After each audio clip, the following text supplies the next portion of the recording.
Hello, everyone, and welcome to the SavvyCast. This is Jamie, and I'm so grateful to all of you who are here today, whether you're watching on YouTube or listening to the podcast.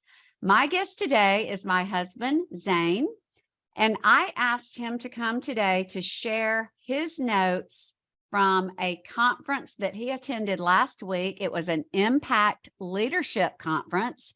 And the keynote speaker was one of our all-time favorites, John Maxwell, who I'm sure almost anyone watching or listening has heard of. So Zane was recapping. We had a dinner that I was fortunate enough to attend where John spoke very briefly, but then the next day there was an actual conference where he had an extensive lesson on the 13 Certainties. And Zane was sharing that with me the next day because I was not able to go. And I said, Zane, this is very, very rich. And I would love for you to come on my podcast and share this with my listeners. So Zane, thank you for being here today. And I would love for you just to share everything that you noted from the Impact Leadership Conference. Yeah, and thanks, Jamie. And the lunch was awesome. And I was just kind of hitting the highlights of John's comments. They were super impactful for me. And as you know, Jamie, I love summaries, Cliff Notes. One of my favorite apps is called Blitz. It's book summaries where you can really get a lot of content quickly. And I was just reading these notes to you, and you said this is super good. And also Judson, one of our daughters, Mary Judson, took copious notes that she sent me. But we'll just hit these highlights. But as I told you, Jamie, John's speech was on the 13 certainties, 13 things he's certain about. He said, when he was young, like we all were, he thought he had a lot of certainties. But the older you get, you don't have as many certainties. But the things that you have certainties about, you're very certain of because they've been tested. I think John is 73 years old or 74. And he just said, hey, I want to share these things with you. So I thought maybe we would run through them very quickly, and hopefully this will be useful to somebody. And as you and I talked about, every time I reflect on them, they're very beneficial to me. And as I always tell you, Jamie, we talk about content is overrated, but execution is underrated. I need to execute on some of these things. And it was just a really good reminder. And every bit of this is his, but I look forward to sharing them with you. Awesome. Well, Zane, let's just start with number one. I have a copy of, I think that my printer stopped at 8. So Okay. You just start and follow along. And these were actually Judd's notes. But the first thing he said was he knows for certain in all his life as a leadership guru, he sold 35 million books, Jamie. He said, here's one thing I'm certain of. Attitude is the difference maker. Now, he didn't say attitude is everything. He just says all things else held common in our lives with a person, attitude is the difference maker. Now, it won't make up for incompetence. If you have a great attitude, but you're incompetent, it won't make up for it. But have a good attitude. Bring a kind of attitude that's a positive stance in life, not a negative stance. And I think most of us know people, or we've been that person at some seasons of our life. We were just negative. We weren't thankful. We weren't grateful. But all things held constant, he said he is certain attitude is the difference maker. That was number one.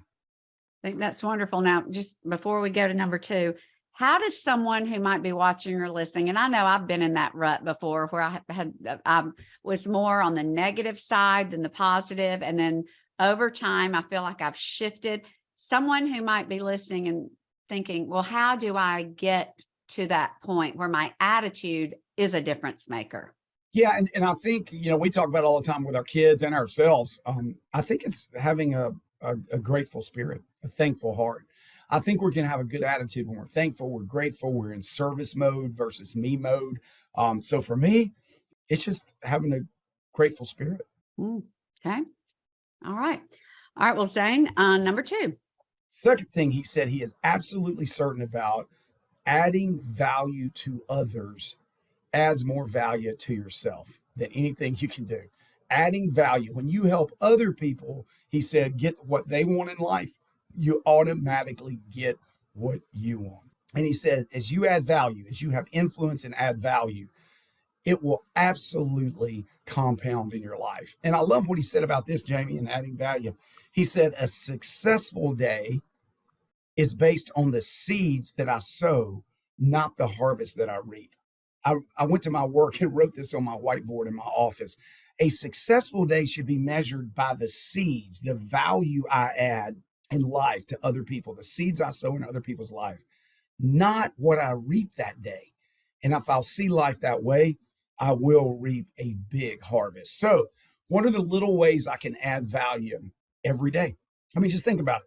How many opportunities do we all have every day, whatever season of life we're in, if we're retired, if we're a student, if we're in the business world still, if we're raising kids and doing all the If we're school. dining out, if we're grocery shopping and we're interacting with people who might be helping us or serving us.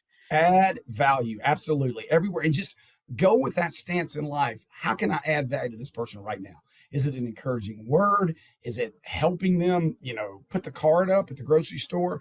When you have that sowing seeds of value add, you just reap this incredible life. And he said he's absolutely certain of that. In the times in his life to where he's been more self-centric, not so much adding value, he hasn't sown good seeds. So he said he's certain that that's the way to add value to yourself. Wow. Okay. All right. Number three. And hopefully, and he told amazing stories on all these, but I think these points just stand alone. I love this. He said, what he is certain of at 73 years old, being a leadership guru, is that personal growth is the only guarantee that tomorrow will get better for you. Wow. If you're not dedicated, if I'm not dedicated to growing every day, getting 1% better every day in my job, in my health, in my marriage, in my spiritual formation, I've got no guarantee tomorrow's going to get better. So I've got to be fully dedicated, intentional to do the work of growth. And he said, just focus on that. He said, find areas that you can just focus on growth. Read good books, be around great people, listen to good podcasts, be around a faith family, a small group, because you got to grow. And I think we've always talked about, Jamie, if you're not growing, you're dying. Healthy people grow, healthy families grow, healthy businesses grow. So he said, focus on it. Otherwise, you've got no guarantee that tomorrow is going to get any better. And I do believe that he would say that personal growth does not depend upon your circumstances. It's despite your circumstances. You're growing and learning how to navigate whatever comes your way. Absolutely. And he talks about later, you grow a lot of times in your failure. Those opportunities to grow are in failure. So we can, even if we're growing, we can look at our failures as teachers instead of setbacks that I ought to be discouraged about. So I thought that was very good, just to have a commitment to getting better every day. And I love that. So that was number three. Number four. Yeah, I think we've all talked about this, and every psychiatrist, psychologist, pastor, husband, wife, I think we all know this, friend. Everyone needs forgiveness. He is certain that everyone needs forgiveness. Mm-hmm. So forgive everyone. And of course, Jesus, you and I have talked about, was very said, hey, if you don't forgive others, I won't forgive you. And he just said forgiveness is a permanent attitude. It's not an occasional act. It's not manipulation. It's not forgetting, but it's choosing not to hold bitter roots and releasing and letting go. So he said, have a view of life that I'm going to hold short records of wrong. I'm going to forgive you. I'm going to release it. And then it's a lighter load. Those of us that have had times where we haven't forgiven people or situations, it gets really, really heavy. And so he said he is certain, number 4, that we should forgive everyone fast. Wonderful. Okay, Zane, number 5. Number 5, and I wrote a lot about this in my book, everything rises or falls on leadership. He says he's not going to get involved with anything that has poor leadership, where the leader doesn't have integrity, doesn't have vision, doesn't have the discipline to go after something. Just like us with investing in companies, what we do, buying and selling companies. If there's not good leadership, it's not going to work. You say, oh, well, it's a great product. Maybe the company will work out. No, it won't. I have this written down in my office on my board. Exceptional people create exceptional results. Exceptional leaders are going to figure it out. They're going to get the right people on the bus. If your product's no good, they're going to fix it. Exceptional people in families are going to work it out because they're mature.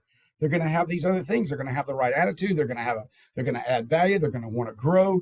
They're going to forgive. Everything rises and falls on leadership. In my work, we say investors that invest in companies, they bet on the jockey, not the horse. Yeah. They bet on the team. They bet on the team. Mm-hmm. Sports teams, what are they doing? They're trying to recruit the correct coaches, the coaching staff, because exceptional people create exceptional results. So focus on our leadership and make sure you don't get on the bus with somebody that's not a leader, a person of integrity. And then that even relates like to marriage. You're going to find a life partner. Make sure, well, maybe they'll become a leader one day. No, everything rises or falls on leadership. So take it very seriously. It's wonderful. He talked about that on the dinner that I went to. Probably 75% of his discussion that night was on leadership. So appreciate that. Okay. Zane, number 6. Number 6, and boy, I want to work on this. Intentional living is how you maximize your life. He said, have good action, be action oriented instead of just good intentions. He said, and he told the funniest story, about the people that are always getting ready to get ready. I'm getting ready to get ready to go, exercise. I'm getting ready to get ready to go and start getting around the right people or be a part of the church or get involved. They're always getting ready to get ready. He said, no, move into action. Be action oriented. He said, I'm convinced that intentional living is the only way to live and the only way to get traction. So he said, basically, people that are intentional take every moment of every day and make it important. Even if you're resting, if you're reflecting, praying, whatever you're doing in the moment, make that moment intentional and important. He said, then the doors will open. So intentional living. Oh, and he said this, I love this, Jamie. If you're a self-made man, you haven't made much or gone far. If you're self-made, if you think you're self-made and it hasn't been by being intentional with the people you're around, you haven't made very much as a man or a woman. So be very, very intentional. And surround yourself with good people. Yeah, good people that are intentional, because we can't waste time. And it's the law again of sowing and reaping. He said, I'm certain when you're intentional about planting good seeds, you will reap a harvest in due time. So I thought that was super good. That's excellent. Number 7. Dang, number 7. Again, he had 13, so we're pumping through these. He said he is certain that one is too small a number to achieve greatness. He is certain that you can do more as a team. Jamie, at our age, you and I are 57, I guess. I'm at one time in my life, I liked, sports that were individual sports. I like team sports, but I like individual sports because one of our friends at JH Ranch, they have the saying, if you want to go far or fast, go alone. If you want to go far, go as a team. John Maxwell said over and over, it is all about the joy of life is doing things as a team, as a family, as a group. You will achieve greatness. You're more likely to as a team. And he said this, he said, success equals a great dream plus a great team. You have a vision, I want to do this, but you have the talent to do it.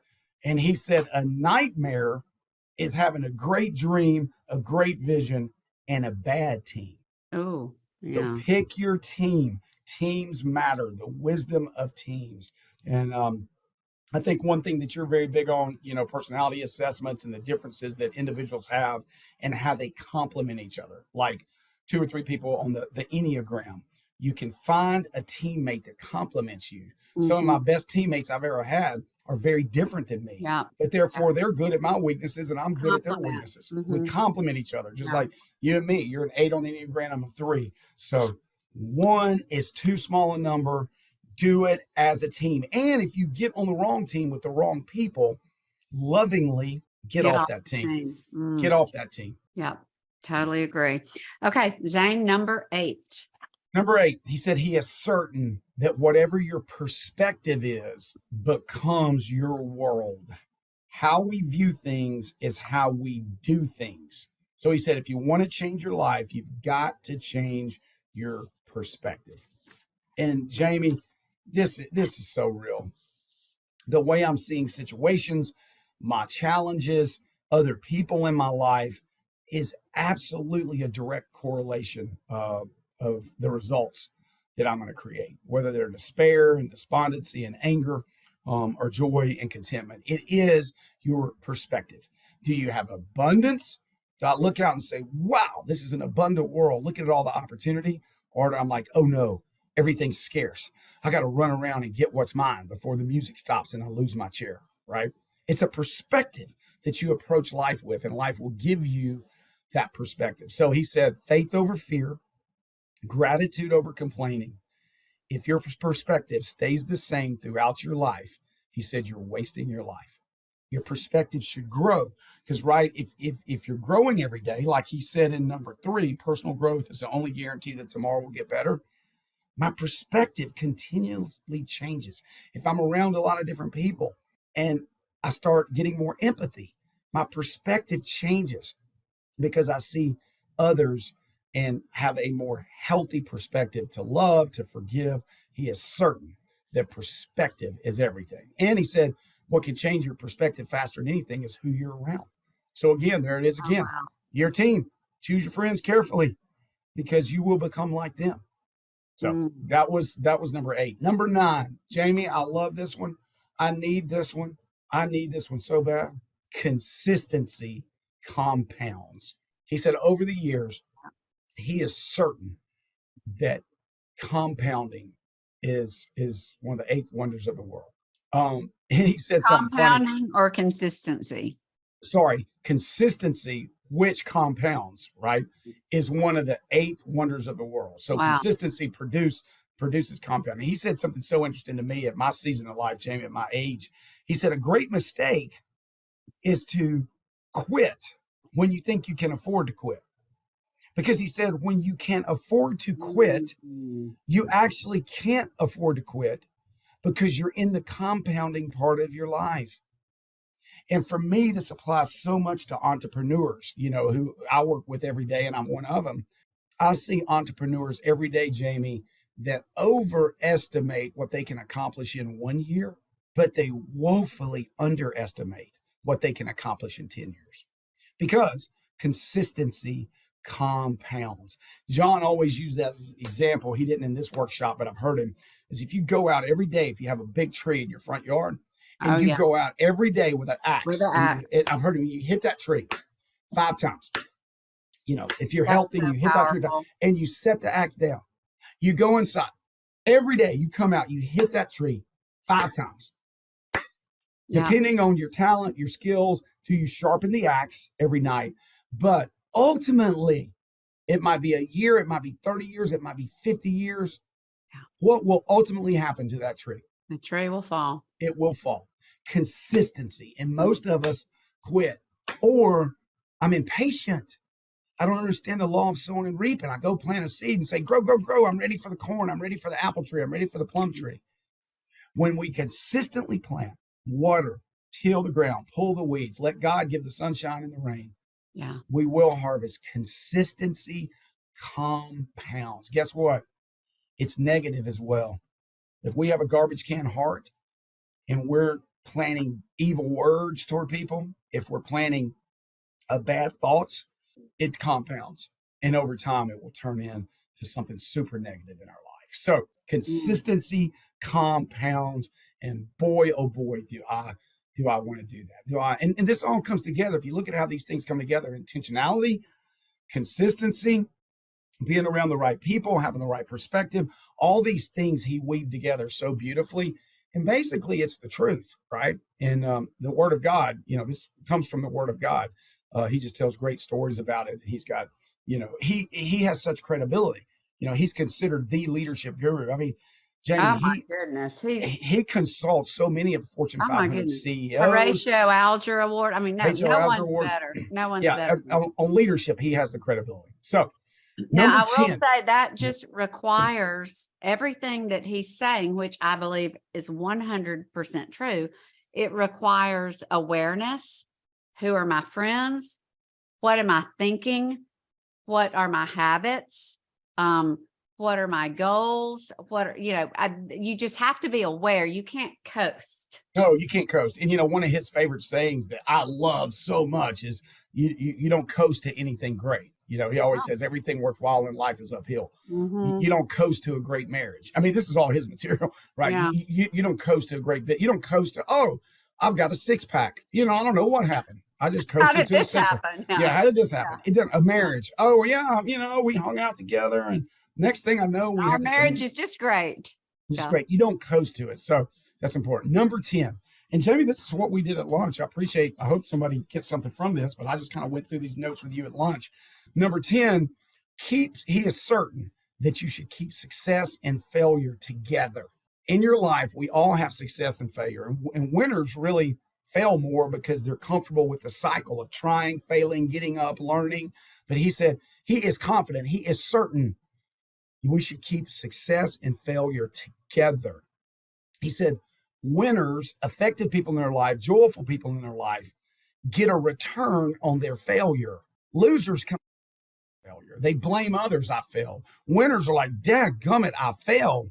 What can I learn so I can try again and improve and not do that same failure cycle? Losers fail to learn and gain from their failures.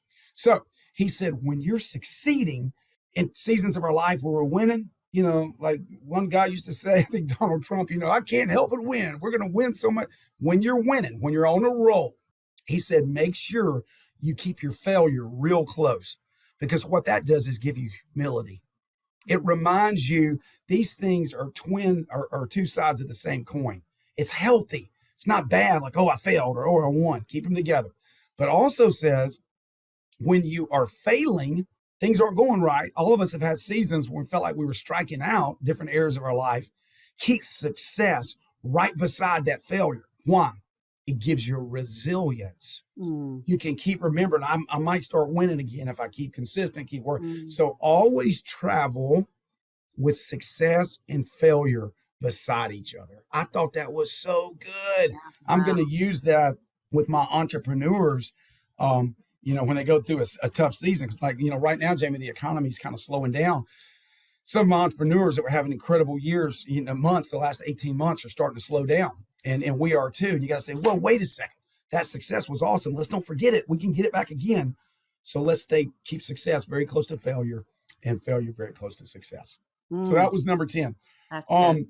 If I'm talking too much, just interrupt me. No. This is rich. Okay, good. We've got only 3 more, and we're doing pretty good on time. Yeah, we're good. The 11th one was success is having those who really know you the best, love and respect you the most. He says as he looks at his life, his grandbabies, his wife, his kids, his best friends, his business partners, the people he does life with, success is having those that really know you, love, and respect you the most. Because he said, if the people who don't really know you, and he has a lot of people like that. He's like a famous person. They think because they've read his books and they shake his hands and he makes you feel so special, they think they're really close to him, right? But he says, if people who don't really know you well like you better than those who do know you well, that is a sad life. He said, I want people to say, I'm the real deal. I'm genuine. And he said, really, the only way to do this is to get bigger on the inside more than you are on the outside. On the outside, we're famous or we're successful. People want to be around us. They're attracted to us. But he said, that's shallow. What is not shallow, what is true success is that soul formation. When your inward life becomes rich and beautiful, when it's under control. Then, he said, when our kids are grown, they will respect and love us. So he also said in raising kids, when you have good values on the inside, when kids are well formed spiritually, know who they are in Christ, know their love, not based on how they look in their genes as a girl or how athletic they are, or how smart they are. They are fearfully and wonderfully made, and they are well formed on the inside. And Jamie, we've seen this. They need less validation from the world. They need less validation from their friends, their followers, they know where their identity is rooted. And, Mm. we always prayed for our girls at a young age. I remember, that they would find their Right. significance in Christ and in service, not in this world. So I thought that was really good. And just Wow. another thing to write down, the people that really know me the most respect me more than people that don't. Wow. That's good. That's good, Zane. The last two, All right. number 12. 12, he is convinced, he is certain that significance satisfies. Significance. Significance, he said, is all about others. We talked about that, yesterday. Y'all were involved with the Giving Hope at our church and walking around with people that couldn't afford Christmas for their kids. And we saw what God did with that. But, what he really did is with the people like you that served and got to witness that. That's significance. That's not being famous. That's knowing that you know that you've been intentional, that you were adding value to others, that you were using your gifts and talents to pour into other people. He said it's so interesting that the unhappiness rate, the data shows, of successful people is greater than the happiness of unsuccessful people. Unsuccessful people are sometimes happier than what the world sees as successful people, meaning how much money you make and how you look. Because success, he is certain, is rooted in significance, and that comes through service.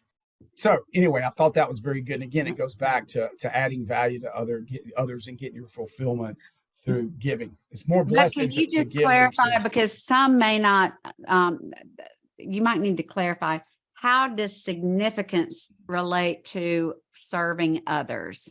Are you attaching that significance to your contribution to helping them, or you're attaching it to their significance? Yes, I think it's both. And John could answer this better because these are his notes.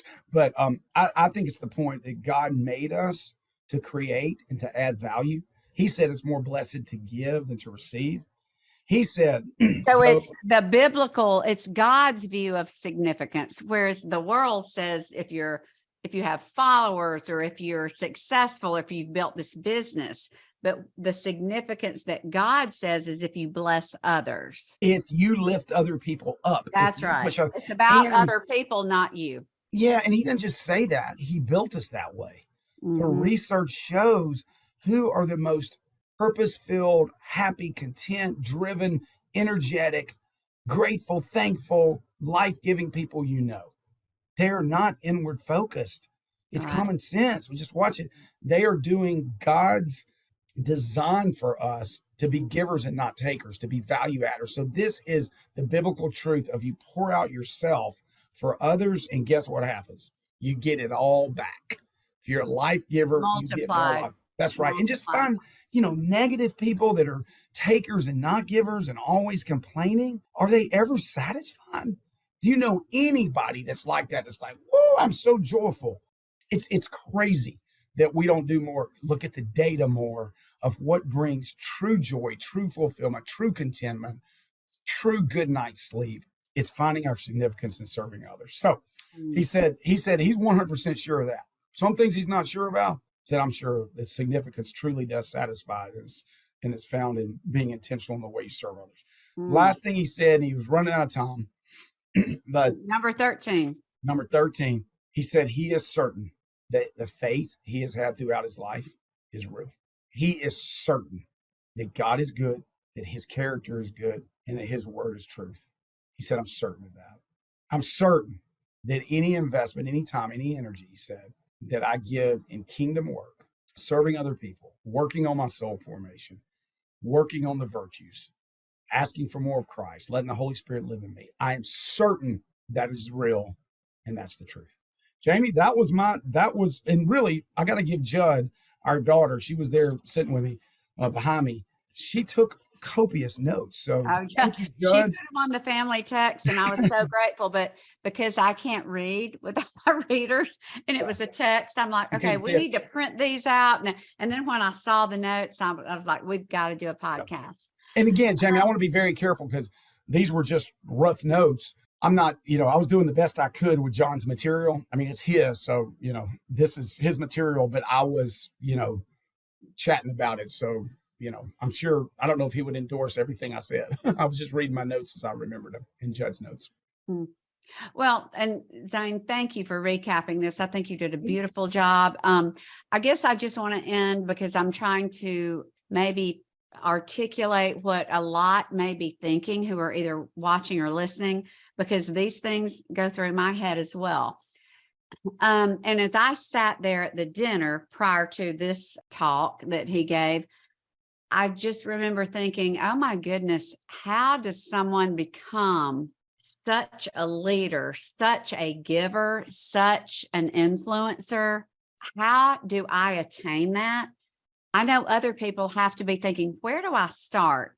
And I was just thinking when you were speaking of the negativity versus the positivity, probably for most of my life, maybe 2/3, I was extremely inward focused, negative, victim, and my life was not nearly as good as what it is now that I'm attempting. I'm not always at that point, but where I try to be others focused. How do you start if you feel like you're so far away from what these 13 things that he's articulating? Yeah. Where do you start? Yeah. And I think we all feel that way at different Yeah, seasons. we all, I mean, we're all, Yeah, on we a all feel that way. whole journey. And again, I think you start little by little. What John said, you just do something right now. Go read something positive. Go send somebody a text right now that's encouraging. Go sow a seed that adds value to somebody right now. Just do it. We've got so many people in our life. We could just send a voice text, little voice texts. I'm amazed. Calling somebody and say, man, I just want to thank you for this thing you did. Or I noticed this about you. Or I was thinking the other day and God brought you to my mind about what you did for me this particular time. Little things like that. It's little things. It's incremental things. Every It's day, getting like the app. 1% Yeah, consistency. every day. And then be around good people, read good material, grow, be in communities that are focused on the truth, on the right things, little by little. And then also, Jamie, I think all of us were so prone to slip and fast. We got to have people in our lives that Yeah. we're not defensive with. They can call us and say, Zane, I think you're getting Right. negative. Or I've noticed you started saying some words that you never said, Yeah. ever in your life. And somebody said, Yeah. just saying a few words. I mean, they're not taking the Lord's name in vain or anything, but just like, I just noticed that about you. And to say, man, I got to get better. I got to stop that, because you can slide downhill so easily, and everything in life revolves uphill. So I would just say what I try to do is incrementally get better, forgive others like crazy, try to have more virtue. And then obviously Christ said, basically that the work of a Christian is to pray. I think we need divine help. I mean, my flesh is gonna We absolutely need divine help. are gonna be against most of these things, and I need His grace and His energy, and the sacraments, in order for His grace to come in me more, so that somehow they can spill out horizontally as He feeds me vertically. So that's what I would say. Zane, thank you for sharing the notes that you and Judd got from John's seminar. I will put all of these. Zane has made copious notes. They will be in the show notes, so you can reference these. And I will also link to all of his site, most of his books. There's a plethora of information that you can access that way. But Zane, thank you so much for taking time to share all this with us. Enjoyed it. Thank you, babe.